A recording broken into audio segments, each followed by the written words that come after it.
Assalamualaikum. Perkenalkan, nama saya Vinky Nurvitasari dengan NIM 212303101050. Di sini saya akan mempraktekkan pemeriksaan pada 12 nefrus cranialis. Selamat menonton. Nah, pada pemeriksaan yang pertama ini kita memeriksa pada bagian indera penciuman, yaitu pada hidung, untuk mengetes apakah hidung tersebut masih dapat mencium dengan tajam atau tidak. Apakah Mbak sudah bersedia? Iya, bersedia. Permisi ya Mbak, saya lihat hidungnya sebentar. Nah, baik, sudah selesai. Nah, untuk pemeriksaan selanjutnya, Mbak Ika dianjurkan untuk menutup salah satu lubang hidung menggunakan jari tangan, lalu menutup mata, dan saya akan memberikan beberapa aroma, lalu Mbak Ika menyebutkan aroma apa yang saya berikan. Baik, yang pertama. Fresh care.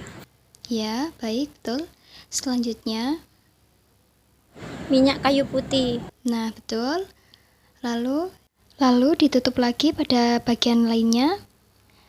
Nah, bau yang pertama. Parfum. Betul. Bau yang kedua. Fresh care. Betul, baik, terima kasih. Nah, untuk pemeriksaan selanjutnya yaitu pemeriksaan visual dan pemeriksaan lapang pandang. Nah, pada bagian selanjutnya yaitu pemeriksaan menggunakan satu tangan diangkat untuk menutup mata pasien pada sebelah kanan maupun kiri, yang ditujukan untuk pada pasien dapat menebak berapa jari tangan yang akan saya berikan. Apakah Mbak sudah paham? Paham. 2, Betul. 5, betul. 3, Sisi satunya lagi. 5, Betul. 4, Betul. 3, Baik, 1. terima kasih. Nah, pada pemeriksaan yang selanjutnya yaitu pasien dianjurkan untuk menutup matanya baik bagian kanan maupun pada bagian kiri, lalu dianjurkan untuk menatap hidung saya, lalu dengan mata yang tidak tertutup tadi melihat apakah masih dapat melihat benda yang saya pegang atau tidak. Ditutup matanya. Dan Mbak Ika sebutkan apakah Mbak Ika dapat melihat dengan jelas atau tidak terlihat sama sekali. Saya mulai. Apakah terlihat? Terlihat. Apakah terlihat? Terlihat. Baik. Sekarang dilakukan pada sisi satunya. Saya mulai. Apakah terlihat? Terlihat. Apakah terlihat? Terlihat. Nah, untuk pemeriksaan nervus 3, 4, dan 5, untuk Mbak Ika dianjurkan untuk melihat benda yang saya arahkan baik dari kanan ke kiri maupun dari atas ke bawah. Diperhatikan, G.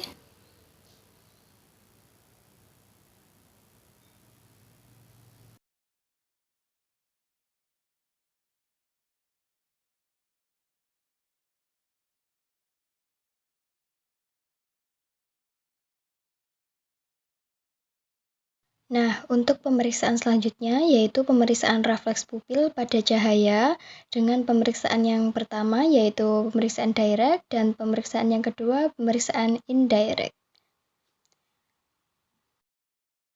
Permisi nggih, saya lihat matanya sebentar. Baik, sudah. Untuk selanjutnya pemeriksaan indirect. Permisi nggih, Mbak. Nah, sudah selesai. Kemudian kita akan melakukan daya akomodasi pada pupil dengan mendekatkan dan menjauhkan benda. Seperti ini. Untuk pemeriksaan yang selanjutnya, kita meminta pasien untuk merapatkan gigi atas dan gigi bawah dengan kencang. Kemudian saya meraba di area muskulomasseter dan terdapat kontraksi. Kemudian kita juga melakukan palpasi pada area muskulotemporalis. Meminta pasien untuk mengidentifikasi apakah rangsang yang diterima oleh wajah. Baik, saya mulai. Halus. Halus. Kasar. Kasar. Halus. Halus. Kasar. Halus. Kemudian saya akan melakukan penekanan pada area dagu untuk memeriksa refleks.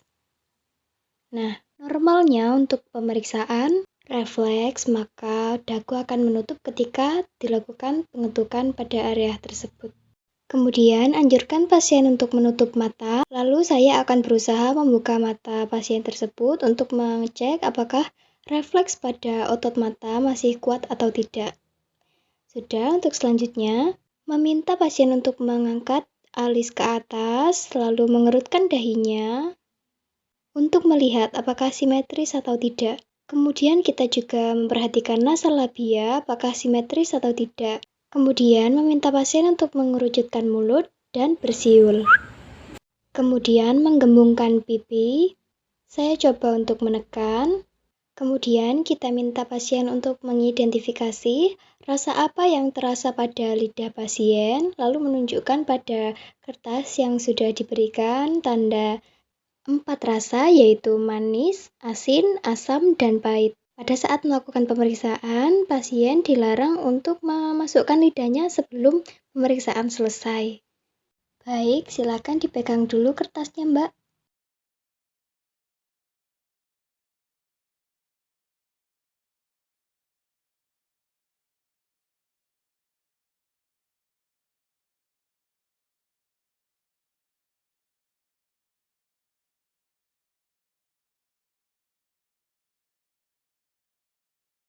Nah, baik, pemeriksaan sudah selesai.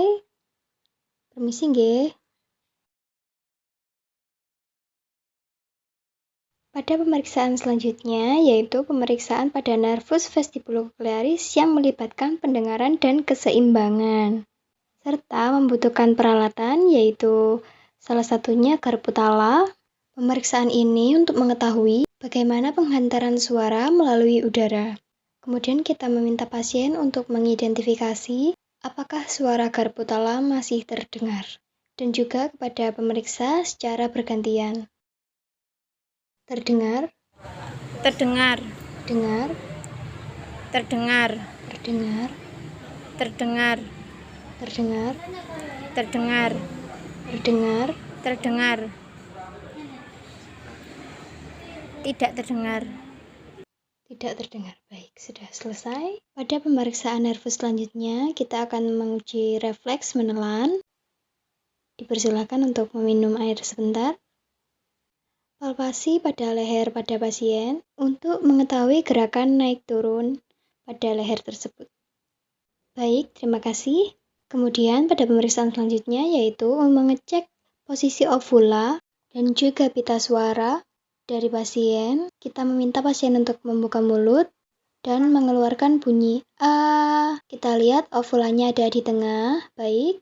Tindakan selanjutnya yaitu membuat refleks mutah pada pasien dan meminta pasien untuk membuka mulut, dan kita juga menyentuh pada bagian belakang.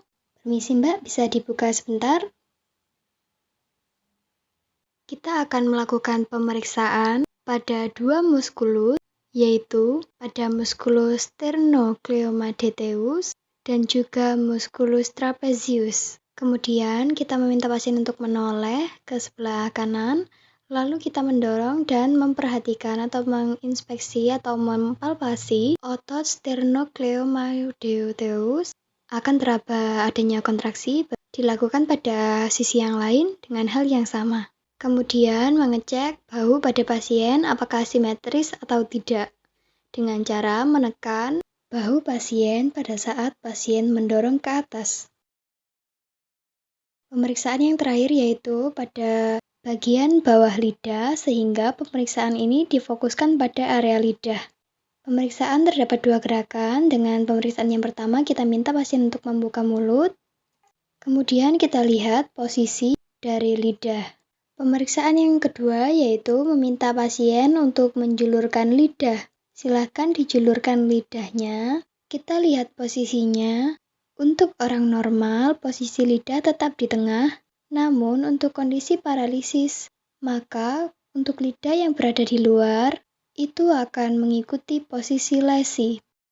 Sekian pemeriksaan ke-12 nervus cranialis tadi. Jika ada salah kata maupun perbuatan, saya mohon maaf. Wassalamualaikum warahmatullahi wabarakatuh. Assalamualaikum warahmatullahi wabarakatuh. Saya Ika Mesuryani dengan NIM 212-303-1011055 dari kelas 1A. Di sini saya akan melakukan pemeriksaan refleks fisiologis. Pertama, pemeriksaan refleks Bicep. Pasien diminta agar ekstremitas atas yang akan diperiksa dalam keadaan lengan bawah dalam posisi sedikit fleksi serta sedikit pronasi. Letakkan jari pemeriksa di atas tendon musculus biceps pada fase antekubitik. Ketuklah jari pemeriksa dengan palu refleks. Menilai adanya kontraksi otot biceps dan timbulnya gerakan fleksi dan supinasi dari lengan bawah. Pasien diminta agar ekstremitas atas yang akan diperiksa dalam keadaan bulat. Sedikit fleksi atau lengan penderita difleksikan pada sendi siku dengan lengan bawah menyilang garis tengah tubuh.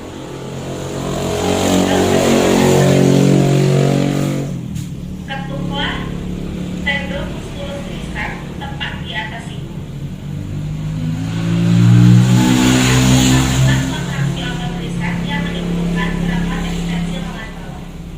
Ketiga, pemeriksaan refleks brachioradialis. Penderita diminta duduk dengan rileks. Lengan dalam keadaan relaksasi, lengan bawah dalam posisi sedikit fleksi. Dengan memakai palu refleks, ketuklah tendon musculus brachioradialis pada tuberositas radialis. Kurang lebih 4 mm di atas.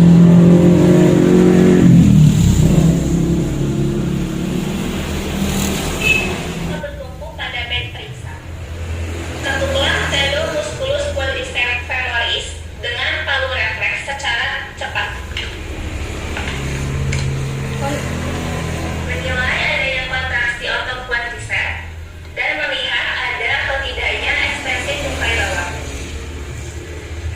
Bila refleks sulit ditimbulkan, lakukan reinforcement dengan manuver generasi. Kita berbaring dengan sebagian tungkai bawah dan telapak kaki terjulur keluar dari periksa. Pemeriksa sedikit menegangkan tendon Achilles dengan cara melakukan dorsofleksi pada telapak kaki pasien secara pasif. Tendon Achilles diketuk dengan cepat.